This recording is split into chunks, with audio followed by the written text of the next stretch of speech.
ایک شخص کرسچن ہے تو وہ میرے نبی کو دجال سمجھ رہا ہے، لیکن مجھے قرآن اجازت دے رہا ہے کہ میں اس کی عورت کے ساتھ شادی کر سکتا ہوں۔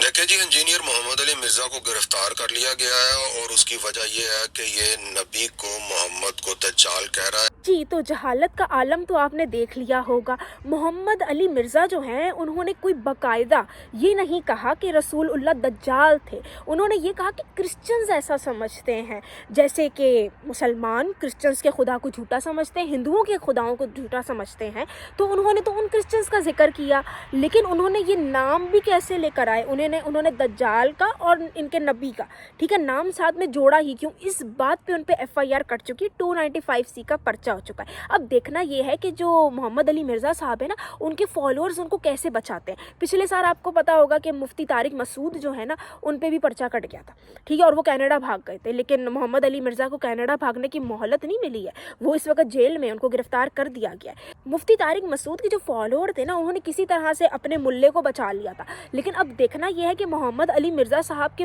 فالوورز ان کو بچا پاتے ہیں کہ نہیں۔ اب مسئلہ یہ ہے کہ یہ علماء حضرات کے لیے 295C کیوں الگ ہے؟ کسی نارمل آدمی پہ، کسی عام آدمی پہ جب یہ پرچہ کٹتا ہے نا، تو اس کو زندہ جلا دیا جاتا ہے، یا اس کو جو راستے میں لے کے جانے والا ہی جو سپاہی ہوتا ہے، جو پولیس کا افسر ہوتا ہے نا، جو اس کو جیل لے کے جا رہا ہوتا ہے یا اس کو کورٹ لے کے جا رہا ہوتا ہے، وہی اس کو شوٹ کر دیتا ہے۔ تو ایک عام انسان کی زندگی کی قیمت اتنی کم کیوں ہے؟ وہ اس کا خون اتنا سستا کیوں ہے کہ اس کو نبی کی حرمت کو لے کر کبھی بھی قتل کر دیا جائے، کبھی بھی مار دیا جائے؟ ہاں، لیکن علماء جو ہیں ان کو تو اسپیشل فیسلٹی حاصل ہے، وہ تو گستاخ ہو ہی نہیں سکتے، پھر ان کے فالوورز اتنے سارے کہ وہ ان کو بچا لیتے ہیں۔ تو یہ کیا دوہرا معیار ہے؟ ٹھیک ہے، جہاں پہ آپ نے ایک عام انسان کی زندگی کو خطرے میں ڈالا ہوا ہے، اس کی درگت بنائی ہوئی ہے 295C کے اوپر کہ آپ کو کوئی بھی چلا کے کہہ دے، آپ بھلا ثبوت بھی نہ ہو۔ ابھی محمد علی صاحب جو ہیں، ویسے تو یہ بھی فضول سی کلپ ہے، آپ نے دیکھا ہوگا کہ اس میں کوئی گستاخی ہوئی نہیں ہے، لیکن TLP کے جو غنڈے ان کو تو موقع چاہیے، کیونکہ وہ تو خون کے پیاسے رہتے ہیں نا، سنت بھی تو پوری کرنی ہے نا۔ یہ تو سنت چلی آ رہی ہے کہ لوگوں کے سر کاٹنے، لوگوں کا سر تن سے جدا کرنا ہے، تو جب تک یہ لوگ خون بہا نہ دے لوگوں کا، ان کو سکون کہاں ملتا ہے؟ ٹھیک ہے، تو یہ تو TLP کے غنڈوں نے ان پہ یہ الزام لگا دیا، لیکن اگر عام انسان کا دیکھا جائے نا، تو اس کی تو کوئی کلپ بھی کسی کو نہ ملے، کوئی ثبوت بھی نہ ملے، کوئی بھی راہ چلتا بندہ اٹھ کے کہہ دینا کہ اس نے قرآن جلایا، اس نے بے حرمتی کی، اس کو وہیں پکڑ کے لوگ زندہ جلا دیں گے۔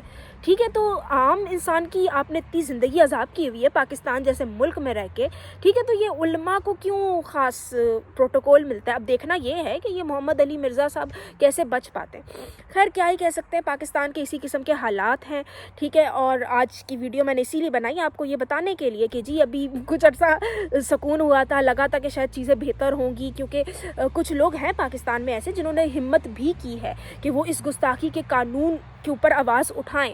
ظاہر سی بات ہے، اس کی وہ پوری طرح سے مخالفت تو نہیں کر سکتے، لیکن انہوں نے یہ کہا ہے کہ جب بھی کسی پہ اس قسم کا گستاخی کا الزام لگے نا، اس کی پراپر انکوائری ہونی چاہیے کہ آپ بلا وجہ راہ چلتے کسی آدمی پہ گستاخی کا الزام لگا کے اس کو مار نہیں سکتے۔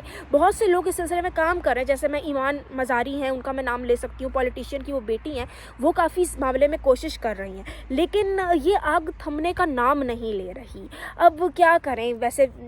ویسے اتفاق کی بات ہے، جہاں بھی رسول اللہ کی حرمت آ جاتی ہے نا، جو بھی ملک اسلام کے نام پہ بن جاتا ہے، وہاں نحوست ہی پھیلتی ہے، وہاں بربادی ہی پھیلتی ہے، وہاں کی لوگوں کی جانیں لٹتی ہی ہیں، لوگوں کا مال بھی لٹتا ہے۔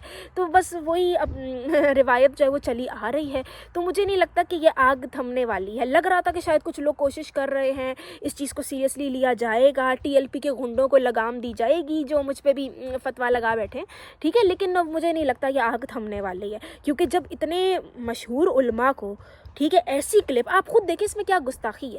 پہلی بات تو یہ، میں تو اسی چیز کے خلاف ہوں کہ جب آپ ہر چیز پہ تنقید کر سکتے ہیں، آپ مذہب پہ کیوں نہیں تنقید کر سکتے؟ آپ لوگوں کے جو مسلمان ہیں، ٹھیک ہے، آپ لوگ بیٹھ کے دوسروں کے دیوی دیوتاؤں پہ سوال اٹھاتے ہیں، ٹھیک ہے، جیزس پہ بھی سوال اٹھا دیتے، حضرت مریم پہ، ہر ایک پہ سوال اٹھا دیتے ہیں آپ لوگ، ٹھیک ہے، آپ لوگوں کو کرسچینٹی بھی جھوٹی لگتی ہے، ہندوازم بھی جھوٹا ہے، جوڈازم بھی جھوٹا ہے، کوئی آپ کے مذہب پہ سوال کیوں نہیں اٹھا سکتا؟ آپ اتنے آبسیسڈ کیوں ہیں؟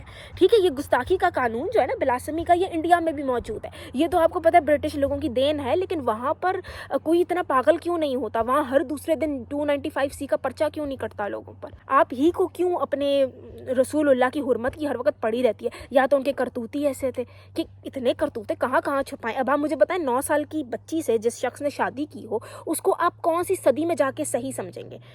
آپ ہم بات کرتے ہیں تو آپ کو گستاخی محسوس ہوتی ہے.